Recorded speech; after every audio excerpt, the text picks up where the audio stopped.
Hello friends, तो कैसे हैं आप सब। उम्मीद करता हूँ आप सब ठीक होंगे। आपका स्वागत है हमारे चैप्टर 3 एग्रीकल्चर ऑफ ज्योग्राफी के पार्ट 1 में। तो चलिए फिर शुरू करते हैं। Gurpreet, Madhav and Tina were walking through the village where they saw a farmer tilling land. The farmer told them that he was growing wheat and had just added manure to the soil to make it more fertile. He told the children that the wheat would fetch a good price in the mandi, from where it would be taken to factories to make bread and biscuits from flour.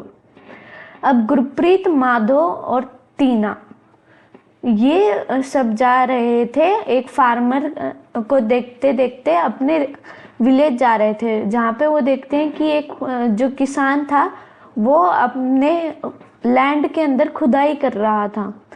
जो farmer है फिर वो उन्हें बताता है कि वो wheat को उगा रहा है और उसने अभी अभी मैन्योर को डाला है, खाद को डाला है सॉइल में, ताकि वो फर्टाइल हो जाए। उसने बच्चों को ये भी बताया कि जो गेहूं होता है वो फैक्च हो जाएगा और एक गुड अच्छे दामों में मंडी में बिक जाएगा, जहाँ से ये फैक्ट्रीज में जाएगा, जहाँ पे इसके आटे से ब्रेड और बिस्किट बनेंगे। This transformation from plant to a finished product involves 3 types of economic activities. These are primary, second and tertiary. Primary activities include all those connected with extraction and production of natural resources. Agriculture, fishing and gathering are good examples. Secondary activities are concerned with the processing of these resources. Manufacturing of steel, baking of bread and weaving of cloth are examples of this activity. Tertiary activities provide support to the primary and secondary sectors through services. Transport, trade, banking, insurance and advertising are examples of tertiary activities.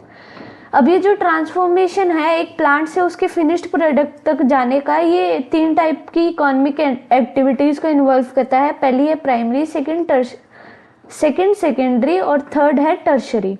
अब primary activity में क्या होता है, जो किसान है वो for example जैसे एक किसान गेहूं उगा रहा है, फिर वो जब उसे बाहर निकाल लेगा और उसे जब बेचने जाएगा तो ये प्राइमरी एक्टिविटी है। सेकेंडरी एक्टिविटी में जब उस गेहूं का आटा बना के उससे हम अलग अलग चीज़ें बना रहे हैं, जैसे रोटी बना रहे हैं, ब्रेड बना रहे हैं, बिस्किट बना रहे हैं। फिर टर्शरी एक्टिविटीज़ में क्या होता है कि वो दोनों चीज़ों को सपोर्ट करती हैं। अब जैसे फैक्ट्री में आपका खाना तो बन गया, आपके ब्रेड तो बन गए, पर वो आपके पास कैसे आएगी? वो आएंगे ट्रांसपोर्ट से। और जो प्राइमरी को ऐसे सपोर्ट करती हैं जैसे कि कोई किसान है, उसे लोन चाहिए अपने खेत में फसल उगाने के लिए, तो ये बैंकिंग भी एक टर्शरी एक्टिविटी होगी। Agriculture is a primary activity. It includes growing crop, fruits, vegetables, flowers and rearing of livestock. In the world, 50% of persons are engaged in agricultural activity. 2/3 of India's population is still dependent on agriculture. Favorable topography of soil and climate are vital for agriculture activity. The land on which the crops are grown is known as arable land. In the map, you can see that agricultural activity is concentrated in those regions of the world where suitable factors for the growing of crops exist. Agriculture एक primary activity है, ये include करती है growing of crops, fruits, vegetables, flowers और livestock को संभाल के रखना। मतलब लाइवस्टॉक से जो मीट है, एग है और दूध है, ये सब निकालना, ये सब प्राइमरी एक्टिविटी में इन्वॉल्व है। दुनिया में 50% ऐसे पर्सन है जो इंगेज्ड है एग्रीकल्चर एक्टिविटी में, और इंडिया की जो 2/3 पॉपुलेशन है वो अभी भी डिपेंडेंट है एग्रीकल्चर में। मतलब जैसे कि 100% है, 100% में से जो 75% लगभग 67% लगभग जितनी भी पॉपुलेशन है वो सारे डिपेंडेंट है एग्रीकल्चर पे। फेवरेबल टोपोग्राफी ऑफ सॉइल और क्लाइमेट अच्छा होना चाहिए, मिट्टी अच्छी होनी चाहिए और क्लाइमेट अच्छा होना चाहिए अच्छी एग्रीकल्चर एक्टिविटी के लिए। जो लैंड जिस पर क्रॉप उगाई जाती है उसे हम बोलते हैं अरेबल लैंड। और अब हम एक मैप देखेंगे जिसके अंदर हमें पता लगेगा कि जो एग्रीकल्चर एक्टिविटी है वो सबसे ज़्यादा कौन कौन से रीजन्स में है जहाँ पे सूटेबल फैक्टर्स हैं ग्रोइंग ऑफ क्रॉप्स के लिए। अब ये हमारा फिगर 3.1 है, इसमें आप देख सकते हैं कि ये जो इंडिया है यहाँ पे ये हमारा इंडिया है और यहाँ पे सबसे ज़्यादा क्रॉप्स ग्रो करने का दिखा रहे हैं कि भाई यहाँ पे सबसे ज़्यादा क्रॉप्स ग्रो करी जा सकती है। फिर आगे चलते हैं। डू यू नो, अब 5 टाइप के कल्चर होते हैं, एग्रीकल्चर, सेरिकल्चर, पिस्सीकल्चर, विटीकल्चर और horticulture. Agriculture, the science and art of cultivation on the soil, raising crops and rearing livestock. It is also called farming. Sericulture, commercial rearing of silkworms. It may supplement the income of the farmer. Pisciculture, breeding of fish in specially constructed tanks and ponds. Viticulture, cultivation of crops. Horticulture, growing vegetables, flowers and fruits for commercial use. अब agriculture science और art होती है cultivation की soil पर, जिसके अंदर crops को grow किया जाता है और लाइव स्टॉक्स को रखा जाता है, इसे हम फार्मिंग भी बोलते हैं। सेरिकल्चर में हम सिल्क वॉर्म्स की फार्मिंग करते हैं, सिल्क वॉर्म्स को ग्रो करते हैं और वो सप्लीमेंट होती है इनकम ऑफ द फार्मर पर। फिर पिस्सीकल्चर होता है जिसके अंदर हम फिश की ब्रीडिंग करते हैं, स्पेशल जिसके अंदर हम खुद से मैनमेड पॉन्ड्स या टैंक्स में करते हैं इसे। विटीकल्चर में कल्टीवेशन ऑफ ग्रेप्स होती है और हॉर्टिकल्चर में ग्रोइंग वेजिटेबल्स ग्रो होती है, फ्लावर्स ग्रो होते हैं, फ्रूट्स ग्रो होते हैं। अब हम देखेंगे farm system. Agriculture or farming can be looked at as a system. The important inputs are seeds, fertilizers, machinery, and labor. Some of the operations involved are plowing, sowing, irrigation, weeding, and harvesting. The output from the system includes crop, wool, dairy, and poultry products. अब जैसे कि जो हमारा CPU होता है, CPU में हम input देते हैं, फिर वो प्रोसेस करता है, फिर वो हमें आउटपुट देता है। इसी तरह फार्मिंग भी एक सिस्टम की तरह होती है जिसके अंदर हमारे इनपुट होते हैं सीड्स, फर्टिलाइजर्स और मशीनरी और लेबर। अब ऑपरेशन क्या होता है, हम उसमें प्लोइंग करते हैं, खुदाई करते हैं, बीज बोते हैं, इरिगेशन करते हैं, वीडिंग करते हैं और हार्वेस्टिंग करते हैं। अब आउटपुट में हमें क्या मिलता है, जैसे कि हमें गेहूं मिल गया और बाजरा मिल गया, वूल मिल गया, डेयरी मिल गया, पोल्ट्री मिल गया और बाकी सारे प्रोडक्ट्स। अब types of farming. Farming is practiced in various ways across the world depending upon the geographical conditions, demand of produce, labor and level of technology. Farming can be classified into two main types. These are subsistence farming and commercial farming. अब farming जो है वो practice की जाती है बहुत से अलग अलग तरीकों में दुनिया में। अब जैसे हम डिपेंड उनकी geographical conditions, demand of produce और लेबर और उनकी टेक्नोलॉजी कैसी है और फार्मिंग वो कैसे करते हैं, ये सारी चीज़ें डिपेंड होती है कि भाई उनके कौन से वेज होंगे फार्मिंग के लिए। अब फार्मिंग को हम मेनली 2 टाइप्स में क्लासिफाई कर सकते हैं, बांट सकते हैं, वो है सबसिस्टेंस फार्मिंग और कमर्शियल फार्मिंग। अब सबसिस्टेंस फार्मिंग में क्या होता है, this type of farming is practice to meet the needs of the farmers family. Traditionally low levels of technology and household labour are used to produce on small output. Subsistence farming can be further classified as intensive subsistence and primitive subsistence farming. अब subsistence farming में क्या होता है कि भाई वो सिर्फ farmer अपने फैमिली को पाल पोसने के लिए करता है, तो भाई वो थोड़े से लैंड पे करेगा क्योंकि वो खुद की फैमिली को पाल रहा है। अब थोड़ा सा लैंड होएगा तो हाउस होल्ड लेबर होएगी और हाउस होल्ड लेबर होएगी तो उनके पास कम टेक्नोलॉजी होएगी और इसी कारण वहाँ पे स्मॉल आउटपुट भी होता है। अब इसे भी हम और उसमें डिवाइड कर सकते हैं, इसे हम इंटेंसिव और प्रिमिटिव सबसिस्टेंस फार्मिंग में भी डिवाइड करते हैं। In intensive subsistence agriculture, the farmer cultivates a small plot of land using simple tools and more labor. Climate with large number of days with sunshine and fertile soils permit growing of more than one crop annually on the same plot. Rice is the main crop. Other crops include wheat, maize, pulses, and oilseeds. Intensive subsistence farm agriculture is prevalent in the thickly populated areas of the monsoon regions of South, Southeast and East Asia. अब agriculture और farming एक ही चीज़ होती है.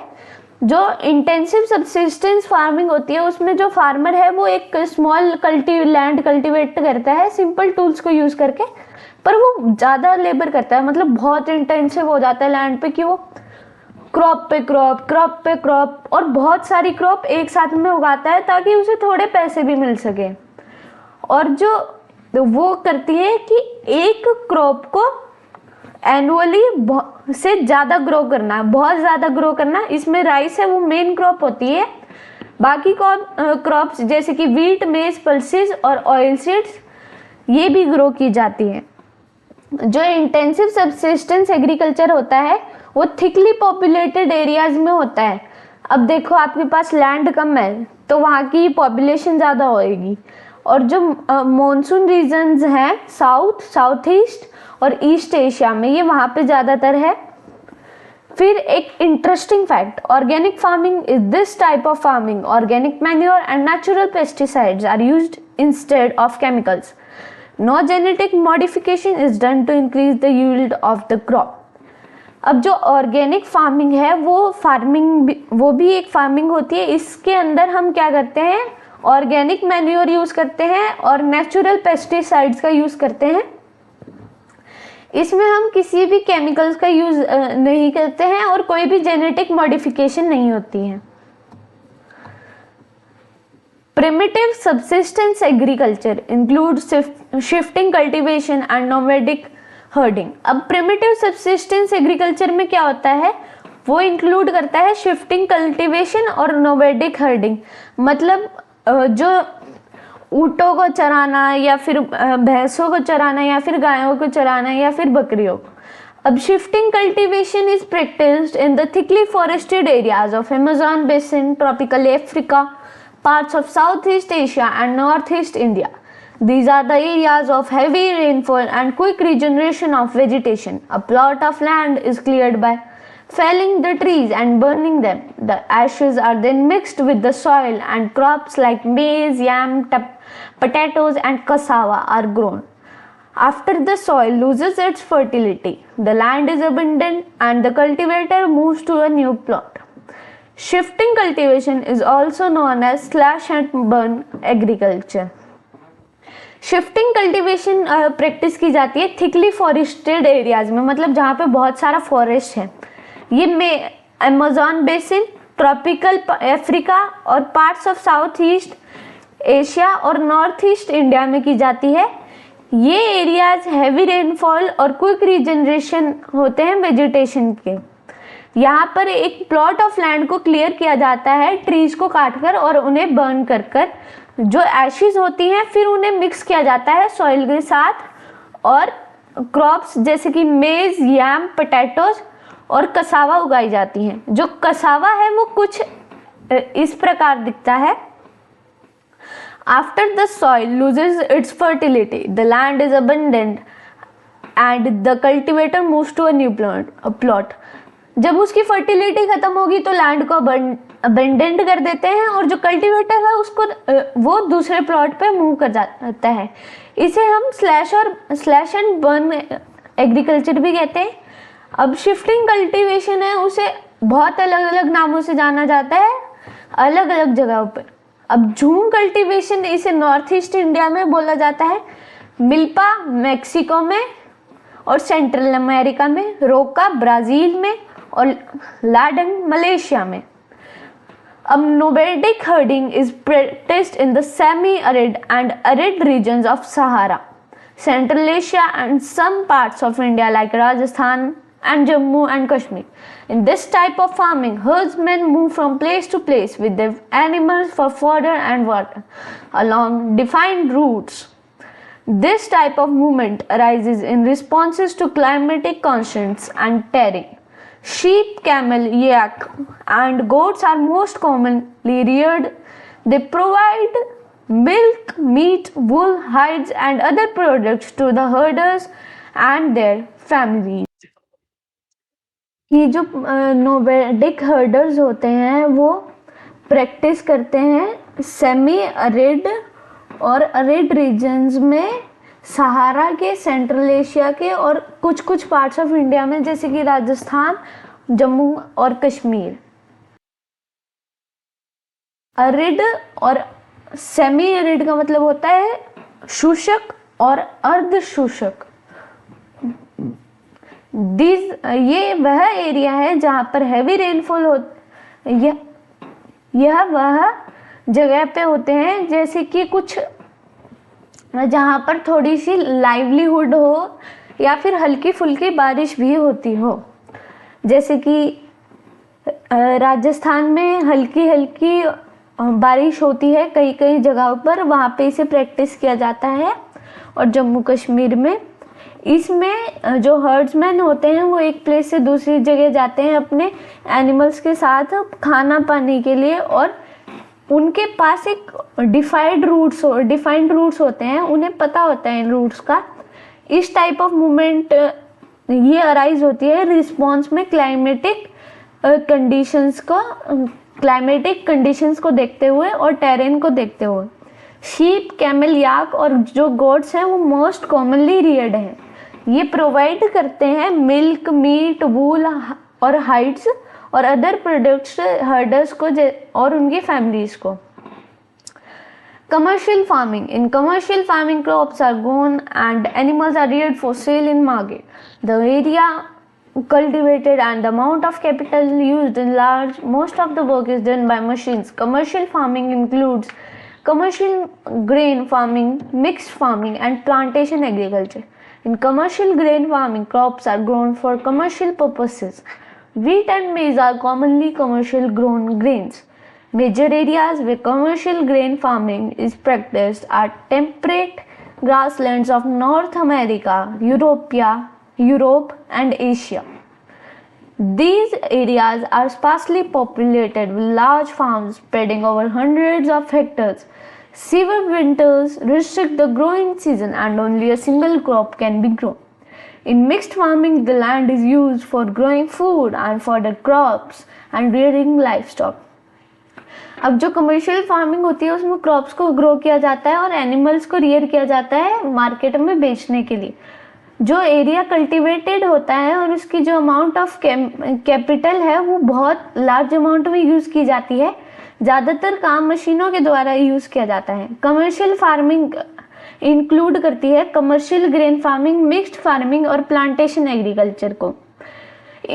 Commercial farming में क्या होता है, जो फार्मिंग क्रॉप्स है वो ग्रोन की जाती है कमर्शियल पर्पस के लिए। वीट, मेज और ये कॉमनली कमर्शियल ग्रोन ग्रेन्स है।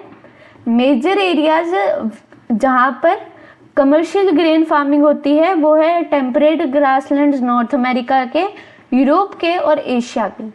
ये जो एरियाज हैं ये स्पार्सली पॉपुलेटेड होते हैं, मतलब ठीक ठाक पॉपुलेटेड होते हैं और उनके पास बहुत सारे फार्म्स, बड़े बड़े फार्म्स होते हैं, 100 ऑफ हेक्टर्स को कवर करते हैं। अब बहुत से वहाँ पे बहुत तेज ठंड होने के कारण जो ग्रोइंग सीजन में वो सिर्फ एक ही क्रॉप ग्रो कर सकते हैं। मिक्स्ड फार्मिंग में जो लैंड है वो यूज़ किया जाता है फूड और फॉडर क्रॉप्स के लिए और वहाँ पे जानवरों को रखने के लिए। तो आज के लिए इतना ही, मिलते हैं हमारी अगली वीडियो में, तब तक के लिए bye. Please like, share and subscribe to our YouTube channel.